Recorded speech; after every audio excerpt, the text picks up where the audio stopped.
Behold, here we have the fastest four-seater convertible. This thing is capable of up to 207 miles an hour. The Bentley Continental GT convertible is the quickest and most expensive way to blow dry your hair. Now in this video I'm going to tell you all about this luxury good, which is basically like a can of caviar on wheels. Obviously it's an open can, isn't it?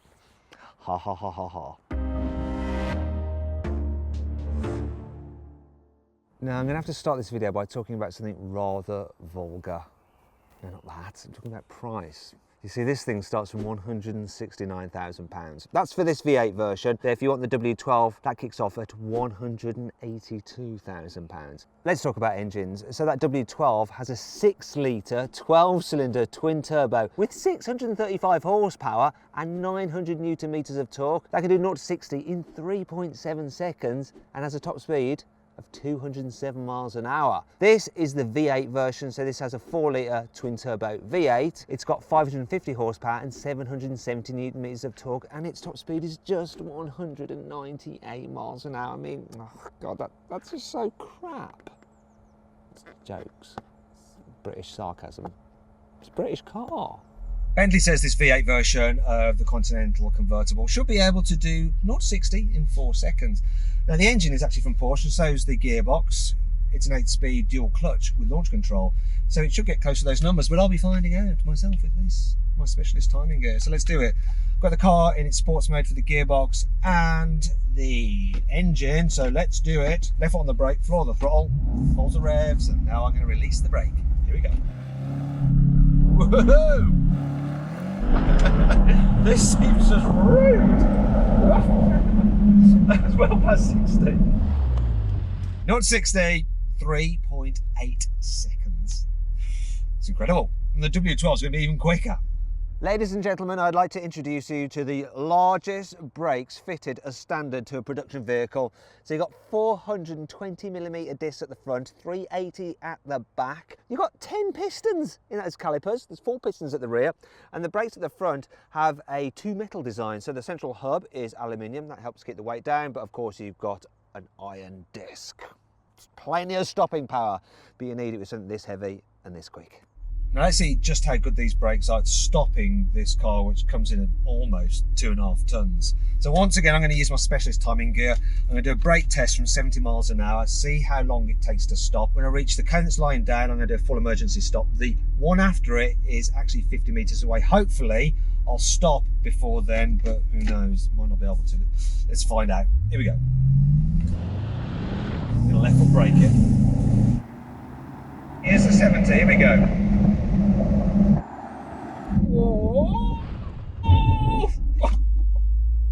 Do you know what? I was actually a bit late on my braking for all that left foot braking shenanigans. I almost passed the cone, but what did it actually do? What does the data say? It stopped from 70 miles an hour in 44.8 meters, which is incredible for a car of this size. This Bentley has an intelligent 4-wheel drive system. What that means is that when the going gets a bit slippery, it can send up to 38% of the engine's power to the front wheels to help scrabble you out of a corner. However, through normal driving, it's more rear drive biased, and it can send up to 83% of the engine's power to the rear wheels for a real sporty feeling. The car is fitted with luxurious air suspension, and you can raise it if you want to, like that, if you need to go over some speed humps or the like. Also, it's got adaptive dampers which continuously adjust to make sure your ride is as silky smooth as possible. You can get the car with active anti-roll bars. So when you go around a corner, they work like a normal anti-roll bar. So they stop you from like rocking from side to side to keep the car nice and flat. But then they disengage when you're just going along a straight road, so that if you go over bumps, you can float up and down over them. And then when you go around a corner again, look, there you go, you're flat again. Now that's standard on the W12, there is an option on the V8. The V8 just normally gets hollow anti-roll bars. There's variable ratio steering, which basically means that when you just turn the wheel a bit, the wheels don't turn all that much, so it makes it feel nice and sedate, not twitchy. However, the more you turn the wheel, you get an increasing amount of steering angle at the wheels, which means that it feels more sporty the more you turn the wheel. I'm not entirely sure that I've explained that very well. If you can do a better job, explain it for people in the comments below. Variable ratio steering, gubbins. There's also torque vectoring by braking, so as you turn into a corner, the brakes on the inside wheels just nibble at the discs a bit to slow down those wheels so the car rotates round to get it turning easier, which is kind of important in a car that weighs almost 2.5 tonnes, because you do need all the help you can get to get it changing direction. So let's see how this big Bentley handles a twisty road. Here we go. Oh, I'm noticing the active anti-roll bars. This doesn't lean much at all. I mean, if you pushed it hard, it will start to run wide, but it's amazing how tight it feels. Such a big car and an open top version at that. There really wasn't much like shake or anything through the steering wheel. That was impressive. Now, a lot of motoring journalists will say that you want the V8 because it's just a bit more agile. You see the W12 has more weight in its nose, so it's turning quite so sharply. But that's a little bit like saying, I wouldn't want a bigger dick because then it'd be slightly harder to get out of my trousers. It's utter nonsense. Think about how you drive a car like this. You're not going to hoon it around like I just did on that twisty road. As a result, you're better off getting the biggest engine possible, because you're going to just be cruising around and occasionally you're going to want to wallop past people, and you can wallop past people just that little bit quicker in the W12. In fact, you should always get the most powerful engine Bentley does, so if they offer it with a nuclear reactor under the bonnet, get that one instead. There's just one last thing for me to try. Will the stability control go all the way off? Yes, it will. Does that mean this car will do skids? Let's find out.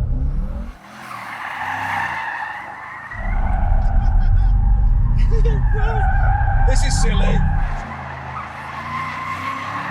Shouldn't be able to do this in a Bentley. Stop that. It's ridiculous. Yeah, car didn't like that either. It complained. Dynamic ride system fault. Adapt driving style. I think that means I need to calm down. Be more Bentley. Now let's talk about the car's design. The front is instantly recognisable as a Bentley with that big Bentley grille. A huge Bentley badge to let people know that, oh yes, I'm incredibly wealthy. The car gets matrix LED headlights as standard, and you've got this kind of interesting crystal effect so that they shine bright like a diamond. Shine bright like a diamond. Now this particular car has the black pack, which is 3,250 quid, and the chromey bits, these bits and these bits, are then in black. So having the black around the headlamps is kind of a bit like eyeliner. It makes this car look a bit like a goth. Down the side, this car has this really cool, strong crease which runs all the way along here, then it kind of blends into this bit here. Really, really distinctive. Now you can get the car with 17 different standard colours, though there's only 7 available for the V8, though like I say, they're standard colours. It's Bentley. If you want them to paint it whatever colour you want, they'll do it for you as long as you give them the right amount of money. Being the V8, you get the badge there saying V8. If you have the W12, it actually has a 12 in that vent. As standard, you get 20-inch alloy wheels on the V8, 21s on the W12, though these are the upgraded 22s. Here at the back, you've got some LED tail lights, and they're surrounded by that crystal effect like at the front, so they too blood diamond. The V8 model has twin exhaust pipes either side, and they're actually designed to look like an 8. Can you see it? Can you see it? Bentley hopes that you can. The W12 has one single huge oval exhaust pipe at each side. Being a convertible, obviously a key feature of this car is its folding fabric roof. Now Bentley says you can put it up in just 19 seconds, so let's see if that's true. Let's time it. Here we go. 3, 2, 1, go. Apparently you can do this when you're driving at speeds of up to 30 miles an hour. It's a full-piece design, the roof, so it's nice and insulated. Should be as insulated as the coupe, really. It's doing its thing. You can get it in lots of different colours. You can even get it in a tweed colour. Come on. There we go, all done. Needless to say, the inside of this Bentley is absolutely fabulous. It's a really luxurious place to sit. There's so much leather everywhere. In fact, I think there's a whole abattoir's worth of cows in here. Poor cows. Now, if you have wood veneers, the actual amount of wood is 10 metres squared, which is a big area of wood, although this hasn't got wood, this has got the carbon fibre, and I quite like it. It feels more sporty, a bit more modern. I also like the metal strip that just runs around the cabin like that. It's really cool. In fact, there's lots of metal trim everywhere, really. It's all expensive feeling. There's lots of knurling here, and on the dials, and there's classic Bentley traits like this. Look, the organ stops, which I'm no doubt about to break. the air vents to stop the air coming in and out. There's quilting on the seats on this particular car, and you can choose how you want it really. If you go for the Mulliner program, you can just basically design the interior as you want it with lots of different materials, colours and what have you. Now, it's supposed to be a four-seater, like I said at the very beginning. It's the fastest four-seater convertible in the world. So let me get into the back and see what it's like really as a four-seater. Oh yeah, it's going to be like the coupe, which means not great. Oh, look, so that was my driving position. Hello, I'm in the back of a Bentley and I'm not as comfortable as I should be. Actually, because you've got the fabric roof, it's not so bad that I've got no headroom. Knee room is very tight though. When you're in the Bentley, you should always feel like it's like super luxurious, comforting experience, but quite frankly, this is a bit more like medieval torture. Even though it is very plush and posh medieval torture, it's still medieval torture nonetheless. I think you'll be fine if you're a child, or of child size, or you've got no legs, it'd be okay. But really, you won't want to go too far in the back of this, regardless of how beautifully trimmed it is. Now let's talk about the boot, and oh dear, my hands are full. Yeah, the classic drink of Bentley drivers, Red Bull. Should have been champagne really, but there you go. Look, hands-free opening, which is handy. Yay, look, I didn't have to put these down. And you might be thinking, yeah, it'd be better off if I had a pair of huge suitcases, but they wouldn't fit in this boot. As you can see, it's a rather small boot. You can't fit much in it. It's 235 litres. It's smaller than the coupe's boot, which has 360 litres, which isn't actually huge in itself. Reason being, folding roof mechanism does eat into space. There are a few practical items here though. Look, you've got some tie down points there. You've got a 12-volt socket there. There's some type sealant stuff under there. Oh God, everything's falling around now because this has a weird kind of like contour shape to it. You've got a scuff plate there so you don't scratch stuff if you do bother to put things in the boot and get them in and out. It all feels expensively lined with nice plush carpet there. The carpet isn't quite as plush as that on a Rolls-Royce Phantom. In fact, if you click on the pop-out banner there, you can see just how plush the Rolls-Royce Phantom is. That's my video review of it. Anyway, I'm going to shut this boot now and move on to 5 annoying things about this Bentley Continental GT convertible. The Bentley Continental GT is a pretty heavy car to start with, but this convertible is even heavier because of the roof mechanism and the fact that Bentley's had to fit lots of extra bracing to make up the fact that there isn't a fixed metal roof on the car, so it doesn't wobble about too much. The result is an extra 170 kilos in weight, so the W12 weighs 2,414 kilos and this V8 2,335 kilos. It's obviously more expensive being the convertible as well. 17 grand more than the coupe. Not that that really matters to a Bentley buyer. This car has Apple CarPlay with its infotainment system, but there is no Android Auto, so I had to connect my Samsung Galaxy S10 via just normal Bluetooth, and I didn't have full functionality, which is annoying. Now I know that Bentley owners can afford to have both kinds of phones, but really do they want to carry around two phones? They might want something like a Samsung Galaxy Note, just, you know, just not an Apple product, and they can't. It's a load of bollocks, really. I mean, not even BMW is pulling this nonsense anymore. Come on, Bentley. What is this horrible thing here? Look at this, stuck on nasty, it's horrid. What is this? Yeah, I know it's a parking sensor, but why does it look so horrible? They could have done a better job. Come on. Ah. It's a bit annoying that if you don't want to get buffeted when you're driving, you have to fit this wind deflector. I've never fitted it before and I refuse to look at the instructions. It should be intuitive, right? Yeah. Yeah. Don't want to scuff the leather. Come on, get in the hole. Yeah. 1 hour later.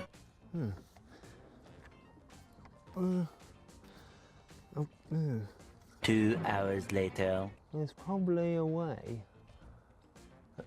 No. I'm almost there. Tomorrow. I'm now looking at the instructions. Oh, it does help. Many months later. No.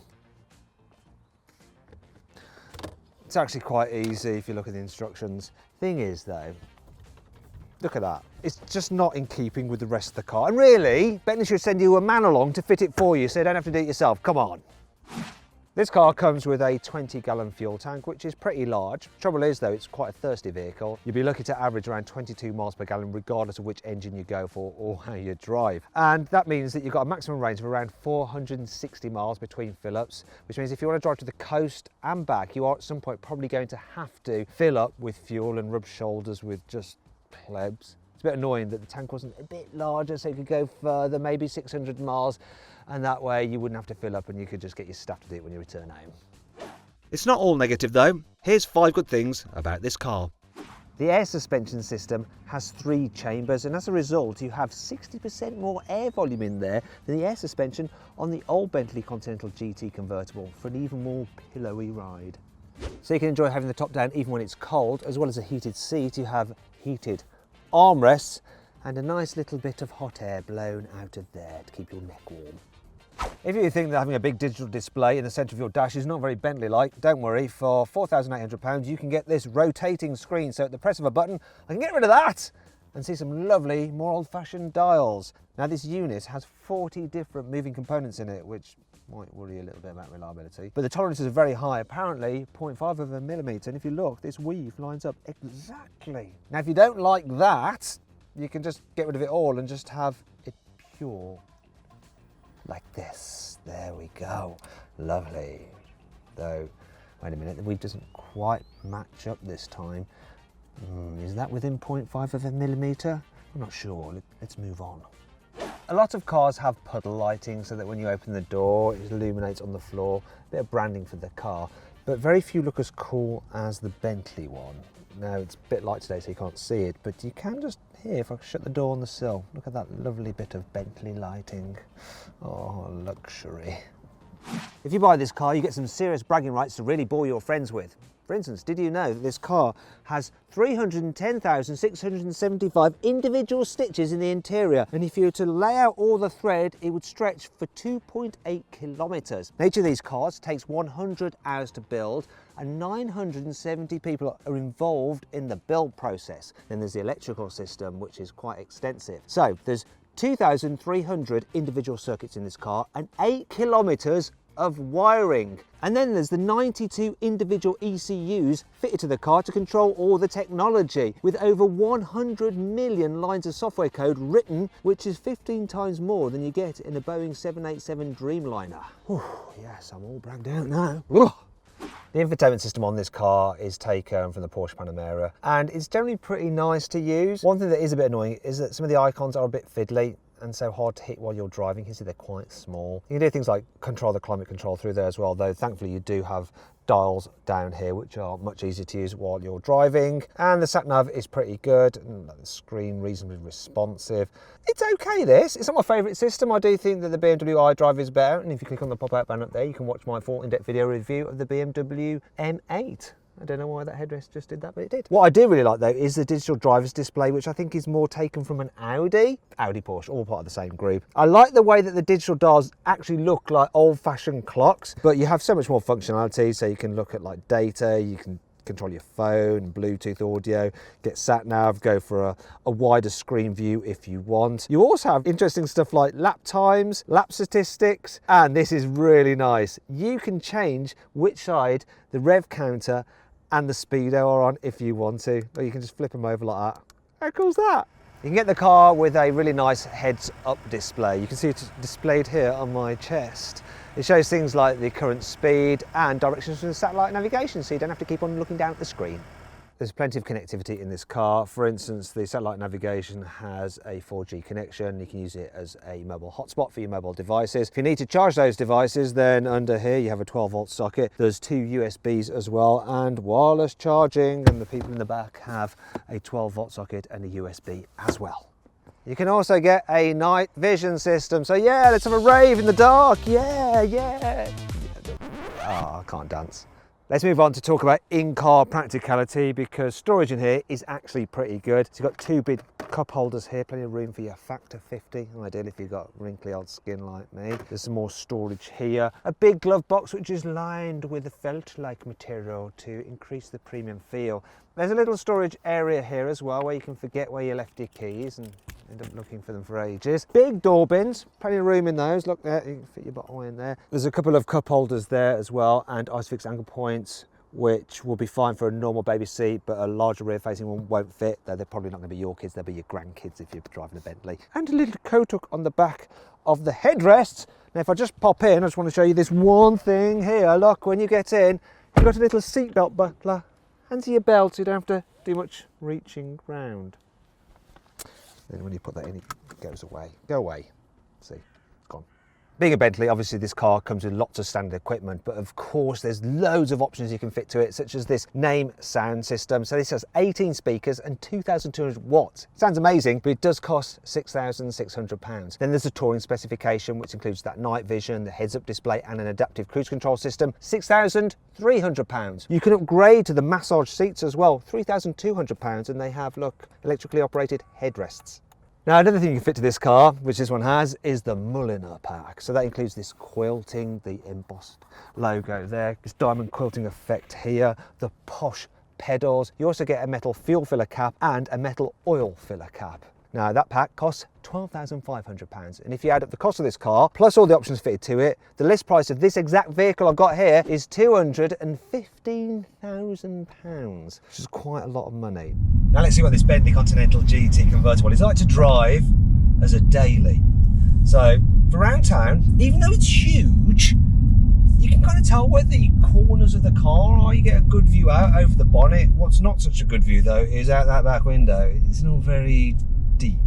It's like a letterbox really. Side mirrors are alright though, see plenty in them. And I'll tell you what, it's quite a nice car to just waft around in town. Steering's light, the brakes are smooth but strong, the gearbox is pretty chilled, the suspension is absolutely brilliant at ironing out bumps. Now because it's the convertible, it's not as stiff as the coupe, so when you hit a pothole you do get a shimmy through the steering wheel as the body flexes a bit. Small price to pay for being able to take the roof off. Most of the time though, you will probably have the roof up because you live in England and it just rains the whole time. And it's reasonably quiet. I don't think it's quite as quiet as the coupe maybe, but there's hardly anything in it. I think you need a sound meter to tell the difference. Now when you suddenly come out of town, look, I'm at 40 miles an hour, I'm going to floor it, gearbox responds quickly. Light me off we go. That's 70. Really quick. Responsive gearbox as well. This thing flies. Final thing to answer though is, what is the economy like? Well, this one's averaging 24 miles per gallon, which when you consider the performance and how heavy it is surprisingly good. Maybe you won't have to fill up as often as I thought you might. So then, what's my final verdict on the Bentley Continental GT convertible? Should you avoid it? Should you consider it? Should you shortlist it? Or should you just go right ahead and buy it? Well, do you know what? If you've got the money, just go right ahead and buy it. It's an absolutely lovely car. Just make sure you get it with the W12 engine and perhaps not in this colour because it's a bit, ooh.